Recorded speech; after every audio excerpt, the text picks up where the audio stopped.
How to format your data in seconds. The header of the table needs to stand out. To do so, first center the text and make it bold. Then, to make it even more visible, we can change its colors. A dark background with a white text works great for this. However, try to avoid flashy colors in your spreadsheets, they tend to be distracting.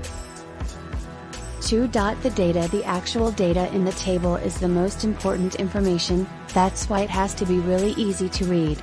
The best way to achieve that is to format it correctly. So set the percentages as percentages, and the amounts in dollars. Don't forget to round the numbers to avoid cluttering the cells. 3. The footer. The last row of the table contains the total, and it should not be confused with the other rows.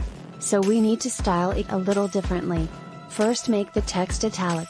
Then add a top border to further separate it from the data above. 4. Final touches. We are almost done, just a couple more things to do. Make the title of the table look nice with Excel built-in styles. Feel free to explore the other styles available, they can be quite useful to quickly format a cell. And add a thick border to the whole table to make it stand out. It's a small change that makes a big difference. 5. Conclusion. Here's a quick summary of what we did: header, bold text, center text, dark background color, white text. Data, number formatting, number rounding. Footer, border top, italic text. Other, title cell, big table border. Thanks for watching. We will be right back.